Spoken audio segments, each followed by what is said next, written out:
रुड़की में वक्फ सुधार जन जागरण के अभियान के तहत सांसद त्रिवेंद्र सिंह रावत और वक्फ बोर्ड के चेयरमैन शादाब शम्स रुड़की पहुंचे और जहां उन्होंने एक बैठक कर कहा कि जो संपत्ति गरीबों के काम आनी चाहिए थी वो उस वक्त जो है कहते हुए नजर आए कि वे उस वक्फ की संपत्ति पर कई बड़े लोगों ने होटल और साथ ही मॉल और रिजोर्ट बनाए हुए हैं। उन्होंने कहा कि कमेटी की रिपोर्ट के अनुसार 8 लाख एकड़ जमीन पर 80% जमीन पर अवैध कब्जा है और साथ ही उन्होंने कहा कि अब वक्फ की संपत्तियों का इस्तेमाल सिर्फ मुस्लिम गरीब और जरूरतमंद के लिए ही किया जाएगा। जो लोग भ्रम फैला रहे थे वो सिर्फ अपनी राजनीति कर रहे हैं।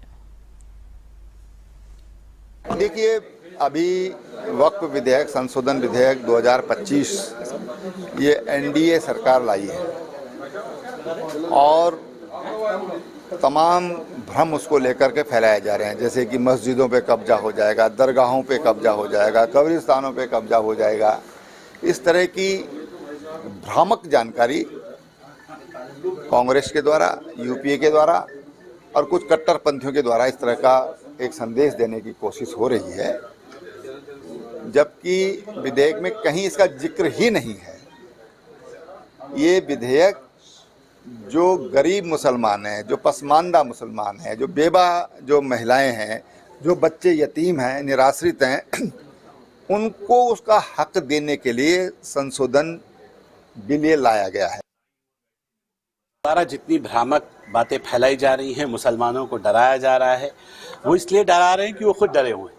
वो इसलिए डरे हुए हैं कि उनको मालूम है जो उन्होंने लूटा है वक्फ को, वो लूट का माल वापस हो जाएगा। अब मोदी जी वो जो लूट के बैठे हैं, गरीबों का हक, यतीमों का हक, बेसहारों का हक, माओ बेवाओं बेवा बहनों का हक, वो सारा हक अब उनसे लूटकर वापस उन गरीब मुसलमानों को दिया जाएगा जिनका अधिकार था। इसलिए डरा रहे हैं क्योंकि खुद डरे हुए हैं और कह रहे हैं कि तुम्हारी छीन ली जाएगी। अरे गरीब मुसलमान के पास है क्या जो कोई छीन लेगा?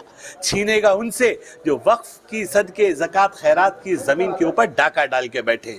आज पूरा वक्फ माफिया, पूरा वक्फ का जो तंत्र है वो लगा हुआ है किसी तरह से इसको रोका जा सके, इसको एक्ट को रोका जा सके। लेकिन मुझे लगता है कि गरीब मुसलमान, जो ज़रूरतमंद मुसलमान है, जिसका हक था इस वक्फ की ज़मीनों पर 75 साल वर्सेस मोदी कार्यकाल,